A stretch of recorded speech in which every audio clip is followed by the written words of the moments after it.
Nyakura Mugejuang iga en achiel mano mara kara sirkal manya wacho kanyo ni tije sirkal makoro keti e yor mbui iga osekalo achiel kendo juma mokalo jatend piny Kenya notelo ne jo Kenya kachel koda ka jotelo mago mag e-citizen ka gitemo rango ni okenge mage moseketi to bende kinde go Nyakura Mugejuang Ramogi TV ne dhialo kendo medo dhialo higni adek mar bede yamo ka medo puonji kendo medo kolo ito oganda wa mopogore e chenro wa mapile ka pile kawuono Nyakura Mugejuang en mor mara ni marod bedo gi thuolo kae mar twak achiel kachiel ka warango chal mar piny Kenya ta inya higa achiel ma e-citizen osebedo gin gik mage maponono osebedo kae rango kata ka gitiyo godo kata ka gitemo miyo pek odiochiengni ma kawuono mondo ma ochop kare Nyakura Mugejuang antiere kae kod jatatije kata director general manoka e-citizen mabiro damiyo thuolo mondo mi okonwa kwagoyo mbaka oganda nigi penjo mathoth anwa ket penjo ni mbui useoro dwaro kachal koda ka kwayo mopogore madubed godo wadhi bedo ka gi thuolo ka wawinjo wuodlo mabende wantie godo kinyi ma kawuono mano ambassador Isaac Ochieng mabende en jatatije ka e-citizen adamiyo thuolo mondo mi omoswa odiochiengni ma kawuono ka gidhialo higa achiel mano mara e-citizen oyawre ambassador kendo machiegni Ramogi TV channel mar Mbako Romo oyawre nya uchiwo nani achiwo makare mana in wabe wanti wachwado mana tich erokamano ahinya Nyakura Mugejuang mana ka wachako twaka jatend piny Kenya noloso juma mokalo wawinya ne duonde mano ka noloso ka entiere e karomo mano mara KICC kae to bang'e awaduoge twakae jogo mano loso Nyakura Mugejuang oting'o nyaka jagoro mongirore migawo mano mar arita kachel koda ka wuodhe kachel koda ka limbe mag jogo mowuok e pinje maoko kata loso chenro makamago kachel koda ka jotend migepe kod jatend piny Kenya wawinyane kaka ne gitwak mondi kata waduoge twak. Register now because e-citizen means service bila stress. We are here to celebrate the milestones we have achieved, identify improvement areas, and forge new paths for enhancing the e-citizen experience. I want a record in the last 3 months of government agencies that are already on the e-citizen platform but have decided to use alternative means with gray spaces so that we can take action against the people who are undermining transparency. Igachiel mar e-citizen wacho ni noyawo ni service bila stress paro mane manobiro kar kato thuolo mar igachiel en ang'o ma use somo maduong' ahinya kotenore kod gigi duto are ni ket e-citizen obed directorate e sirkal. Wase somo mang'eny nyaka ne wachak e-citizen maybe en very important mondo wang'e the history mar e-citizen mondo ka jopiny mondo ng'e kaka ne gino chakre kod ma wachopo higa achiel. Gini nochakre paro nochakre 2013 nochakre kod President Uhuru Kenyatta to nokomako yamo maber ahinya but kane sirikal mar President William Ruto kane obiro ing'ene sirikal masani President William Ruto nowacho kane ogo campaign nowacho nodwaro digitize government sirikal ma digitali mane nitie paro ang'wen manodwa timo nodwa enhance services mondo ka ji dwaro services mondo ginwang' gi iyo mayot ok iyo matek kaka ne timre ga chon koro mane kaka nochakre to kane okawo sirikal 2022 basi mane kae to no appoint as DG e-citizen kanye mane tich nochakre kane wachako ne wantie kod services 600 kende to ne wakwanyo chiegni milion 30 kod milion 50 odiochieng' kae to mwaka achiel down the line kane president nonyiso mondo wamiye 5,000 services ne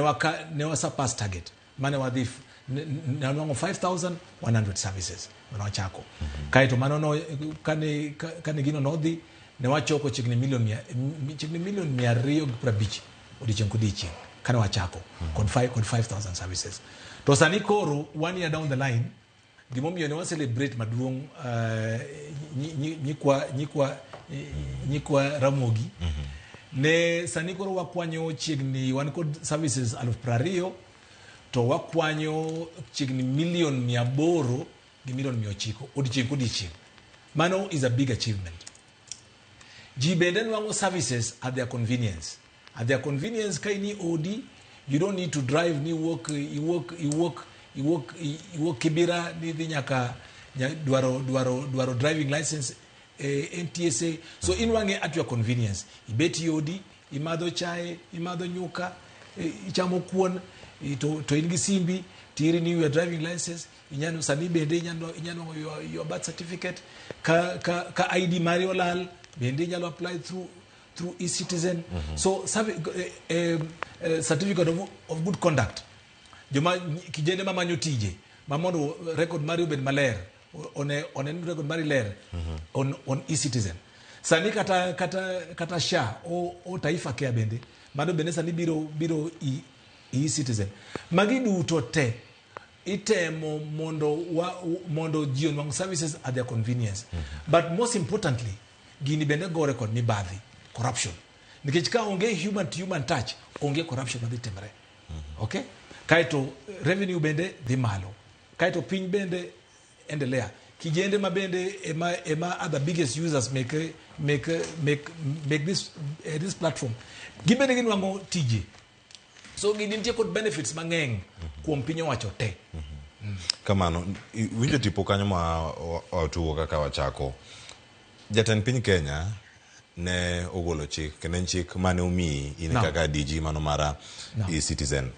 E thuolo ma umii marango ni tije gi ochopo e makare. Tie bede migepe mawacho ni poko ndikore kata poko donjo e e-citizen. Kata donjo to tugi yore mamoko. En ang'o ma nyalo timore? Itemo ked kod mibadhi, to mibadhi ponono nyabedo ka timore e iye kanyo gi jogo modagi chopo karkacha. Listi odiochienge 7 kochopo chieng' tich ang'wen juma montieni dibedo ka odiochienge 7 manomi ponono oserumo. Listi makamagi nitiere gi jogi. Inge dhano min and adwa wacho ne inge ne kata man nyithi Israel kane wuok Egypt kane dhi Canaan. Moko bende ne ochako go wikorio. No, Musa ni wondo wa, no ken kamano, kakani watagre, chieng chamo wa, luya chamo wa kani, kecho inga wa, ni wondo wa, eme jomoko enga back and forth. But gimadwa wacho ne gini, mondo gini o succeed, odwaro firm commitment mar wuon piny. Because gini go record gik mangeng. One, ogo record revenue leaks. Pesa moko mane work, mane leak from the main pipe. Magisa nikoro wase gengo te. Okay? So, Jineno services and pesa ni in real time to the National Treasury. Directly. National Treasury. Sani, ingeni kani wachako gini, unewan cheko National Treasury, kuma pesa dhiye, the Ministry of ICT, mochung technology, kaito the Ministry of Interior kama antie. Ema coordinate gini. Because coordination nyama timbre from the Ministry of Interior. Kama one page intie. One pin one is so committed to Guinea. Emi nene kanyo chiwo that warning, kanyo mia that warning. Monamia nyingego. And nyingentie, and nyingadi chiwo. Lakini saninya kanyo chiwo that warning. Ado wacho 99% make joma nepo comply go, ose comply. Yes. Manyiso ni yuto ni nyalo di malo mokale. Yuto bro di malo and our target end by the end of next year. Wabro chako kwanyo around 3 to 3.5 billion shillings odiching. Mama no duong. Tingene kama wadhie kaka piny. Kecha duo mondo gando wi malera. Piny wani wan gi pesa mang'eny kabisa.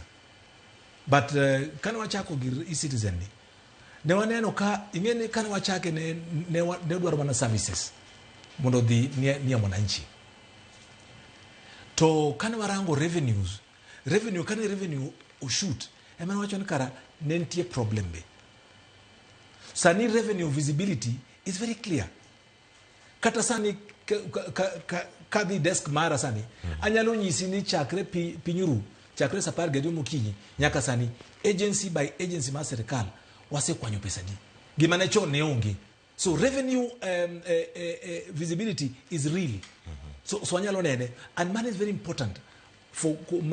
mondo waran piny ni yo maler. Mondo jo Kenya onwang' huduma. Mondo nkech kawase kwanyo those revenue mochopo certain optimal point. Nkech our target is wadwa kwanyo around 4 billion shillings every day. 4 billion. ting'eno omin ka wakwanyo 4 billion shillings every day to KRA okwanyo 3 billion mana en 4.6 trillion shillings every year trillion msache jo sirikal higa ka higa en 1.2 trillion pesa development ma watiyo kaka piny owacho en 1 trillion mano 2.2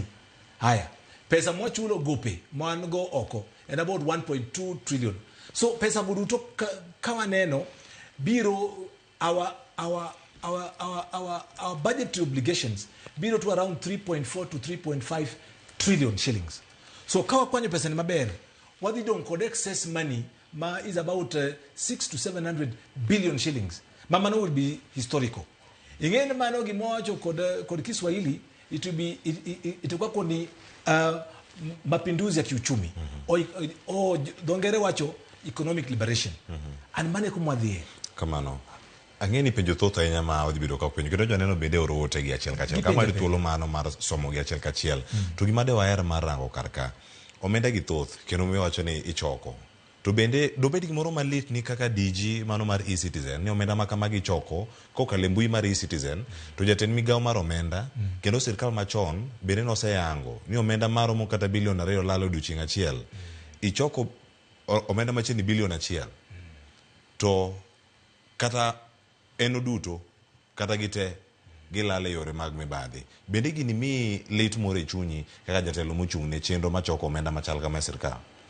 gima wacho ni sani kata mana policies ma won piny oketo i National Treasury kod piny owacho duto sani pesa ni ing'iye kod wang' mabith kabisa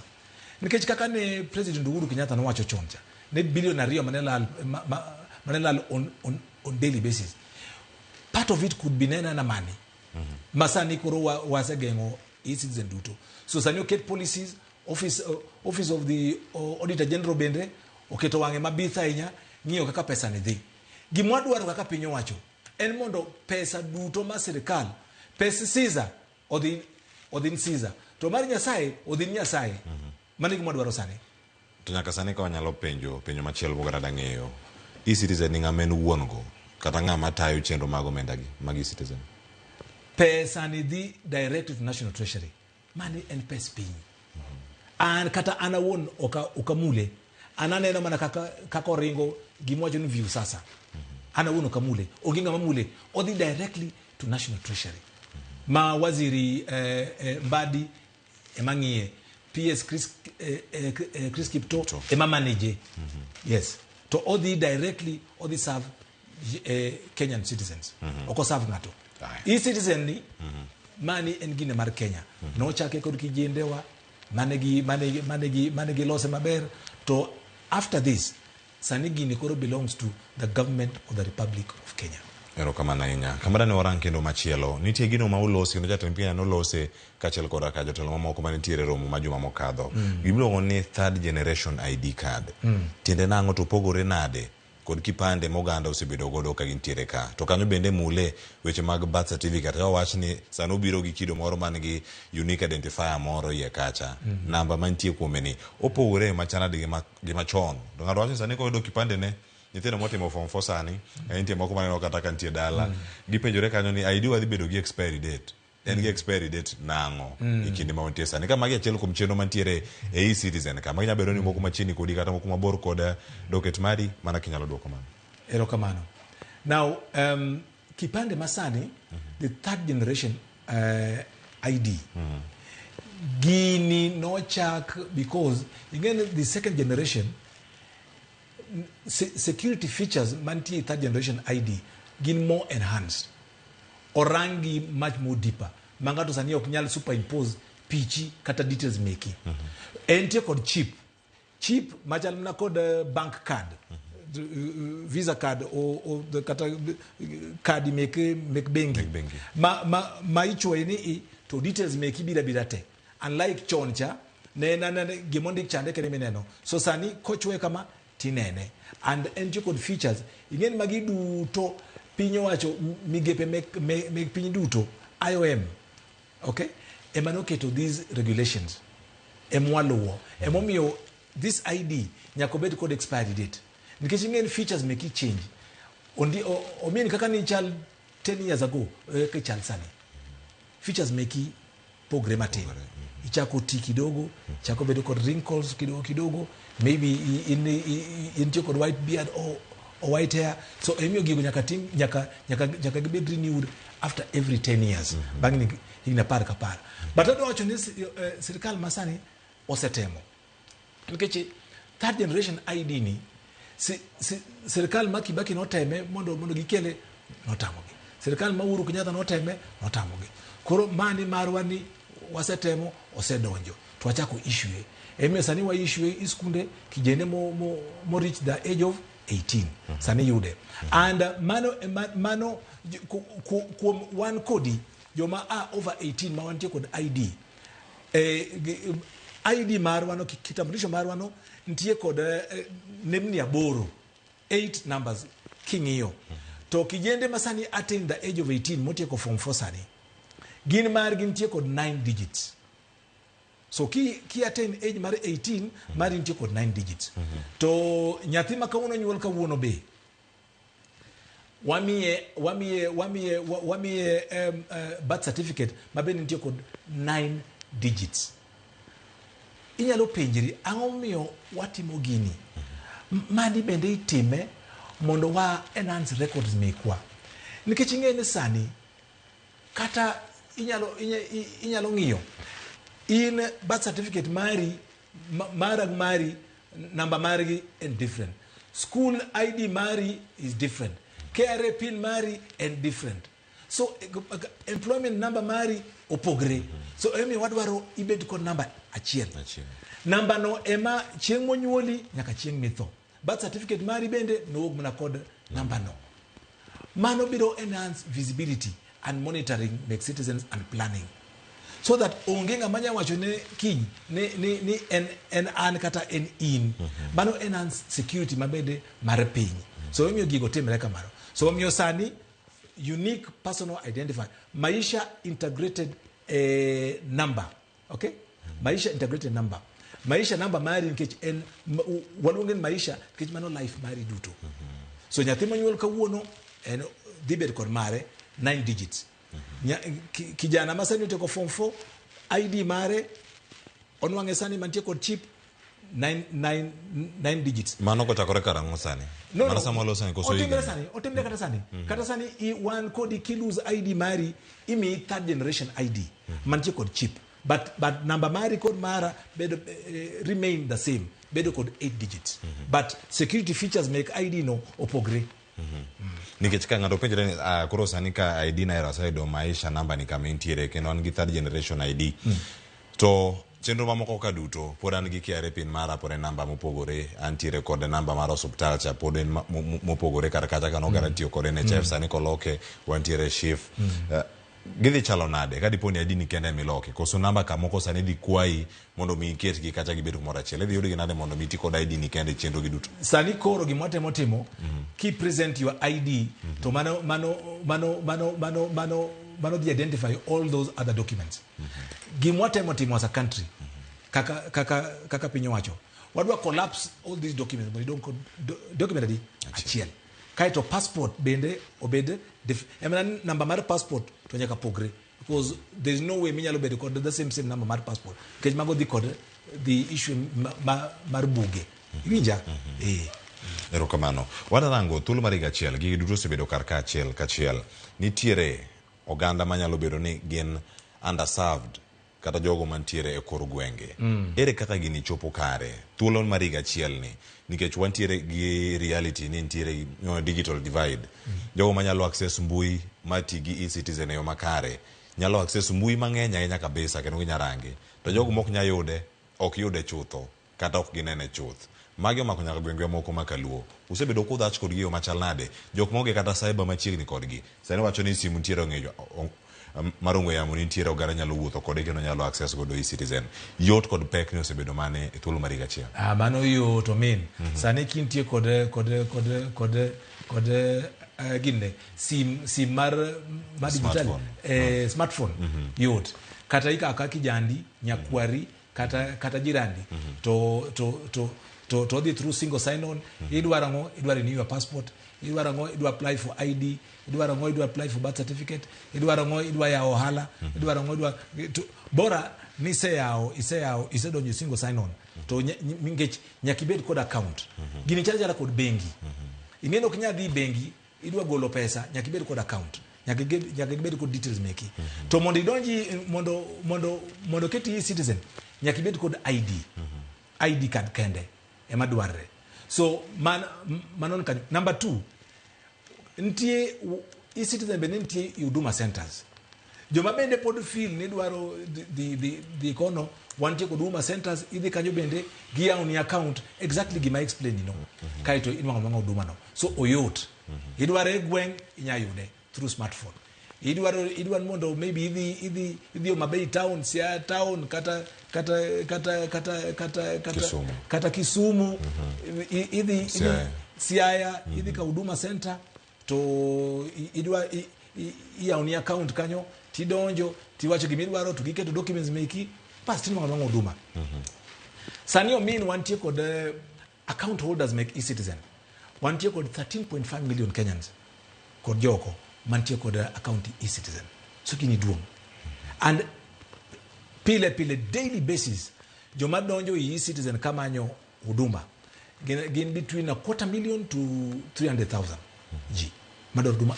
pile udechon kodieche mawan wango between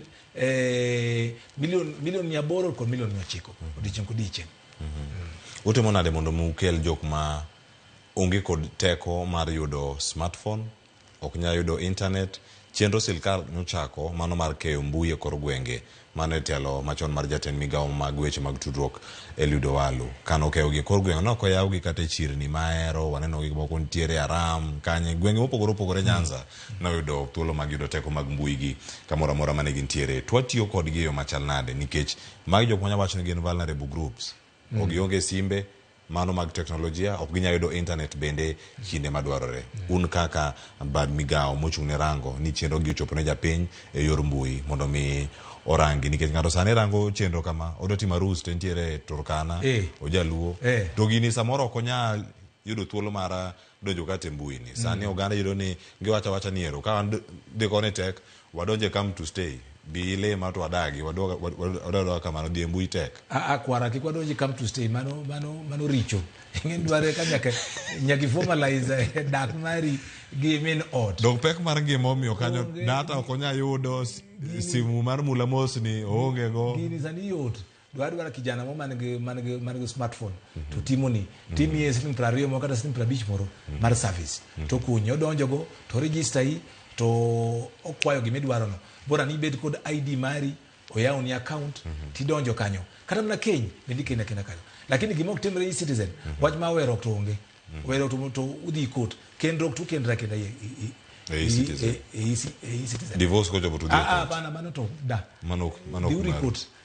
aya oktime kanyo nitie moro madani mondo mirangi nikech nitie achiedh nade mabire mbui e-citizen sani bumiyo nyaka jopuonjre nyaka donje jopuonjre mago madhi mbalariany madwaro admission magi kata obed ni weche mag ola loan gi nyaka gibedi jopuonjre thoth pachoka naam omenda yudo mathoth kawuok e chenro mag mbui gi duto maromo wacho ni trillion achiel kochopo igni mabiro ka trillion ka mano mwaka gimwa calculate madwaro choko maro odiochieng' kodiochieng' ochopo kata bilion achiel bilion 2 gi bilion 4 mane target marwa kamano pile ka pile infrastructure maru kata lai maru mag tudruok mag mbui udaloso yo machalane mondo mi jopuonjre maromo 1,100,000 gi kobire mbui kae giyud services ma ng'ato nyalo wacho ni gini en inefficient kata onge kod teko mar rwako jok matemo login e chenro gi nikech kotemo login ko ni site can't be reached site not available kinde magi duto timore bende paro oganda lalo geno kuom mbui mar e-citizen nikech otimore ne oganda mamoko kata take time mondo mi gichopi gino security mar e-citizen warango kabisa nikech ng'en mani en very serious national infrastructure mar piny owacho and gima waselose kod osiepe wa moko kod pinje maoko ma security mar this ecosystem orang kabisa omiyo kijende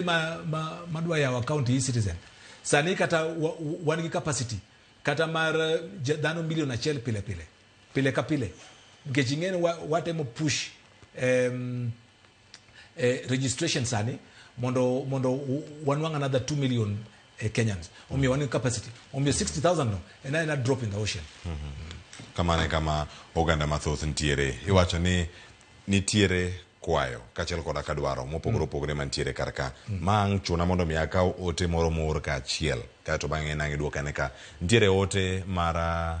nyadeni maluongore ka ni Adori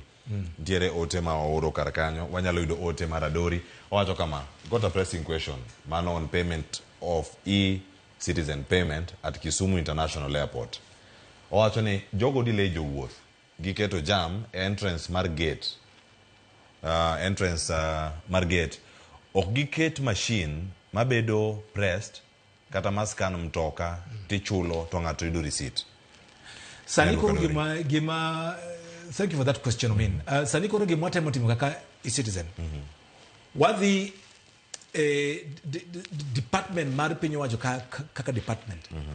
ing'eni kane wachako ne wa integrate the payment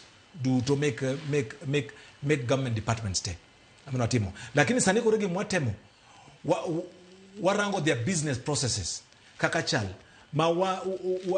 watemo shorten as much as possible kaka nyocho ne watimo ni KWS watimo National Museum and watimo ni big up mang'eny so mano dhi mbele kata mana Kenya Airports Authority apan kata gibende because their business processes oserangi kabisa and in a very short while there'll be no queues and idonjo kanyo to gino go impact to get yawa mane kama dhie ero kama na ng'eni nitie ote machielo bende mantie kanyo mano mara brother Wilberforce Otieno mano konya yude kar kanyo kaeto bang'e ng'eni nitiere ote moko madhi bedo ka wasomo wakala ne e ote mara brother Wilberforce Otieno wachna winjo chenro usango penj na ambassador Ochieng weche adek physical offices mag e-citizen ni kanye mano mokwongo mantie kanyo mar ariyo openjo ni mano penjo mar ariyo mare owacho kar kanyo ni ng'ama en wuon e-citizen wang'e ni iseduoko kata nyalo duoke kendo mane kare who controls all these funds paid on this platform ng'ama control weche mag omenda iseleo kanyo mag migawo mara omenda kata kama nangi thuolo mano mara duoko brother Wilberforce Otieno otareko minyalo chako godo ponono. Ero kamano Wilberforce office make e-citizen wantie Nyayo House 23rd floor office antie 23rd floor one go officers 22nd floor of Nyayo House one go officers make 17th floor Nyayo House and then kanga to bende nigi issues of payment bende National Treasury bende one go office our sisters bende nti office mar e-citizen bende National Treasury wantie physically so inyalo biro kata kantie tabu yote tibia Nyayo House to ibed assisted kata kan watch my account mar e-citizen kata kan tabu yote tibira beri penjo to sort out control my funds make e-citizen kaka se wacho funds gibedo control from National Treasury kod CS Mbadi cabinet secretary Mbadi kod PS Chris Kipto so pesa ni is in firm control mar piny owacho onge ng'ama imule mana kod in accordance to the law kod sheria mar piny kaito ownership mar e-citizen no chake kod kijende mo kod jo Kenya kijende moko lakini sani koro we are any firm control marwa en government of Kenya owned gini en marwa en mar piny owacho wa fully control to entie within our farm control. Yero kama na ng'eno achomo kama dhi tieko to akae to akaw ote moko mapontiere karka kaeto ambassador Isaac Ochieng dhi yudo thuolo mar duoko gi ikine mabiro karka ng'eni moko ang'indika ng'wen moko madhi thuolo mar somo ka Odhiambo Joseph Kombo wacho ni morning Cleophas ma wuod Alego Agulu mosna wendo Cleophas kadonje twak ma kawuono amora ahinya gi gima sirkal temo timo mano mar kelo wach mar e-citizen wacho ni Cleophas gini tieko mibadhi kendo okelo ratiro kendo onyiso lony ma piny Kenya osegoyo wasiruru lwedo sirkal e wach mar e-citizen ka odhi nyime wacho ni puoch gi pak ne Ramogi TV kuoma chenro ma kawuono mano mar twak kendo puonjo oganda e wach mar e-Citizen. Cleophas Amor kendo mosna jo Alego Agulu kaachiel kod jo Central Alego mangima gimed mana winjo Ramogi TV. Erokamano ahinya. An gi wuod Alego bede studio kae agene ang'o chiw pache bende wach mioro kanyo. Ruth Nyathi Ochieng' wacho ni e-Citizen ni to ok en to ne en paro. Wacho ni e-Citizen ni to ok ne en paro maber. Though nosebiro onge gima dwa tim. Iyudo ni there is no equal opportunity ne jopiny nikech oganda mathoth pod ok nyal access such services. Network rach, koro kiwinjo ka sirkal boost network e Kenya te, winjo ni sirkal boost network e Kenya te, wacho ni in most cases network fail. Chien kocha kane amanyo marriage certificate to ne ayudo midhiero nikech network hang.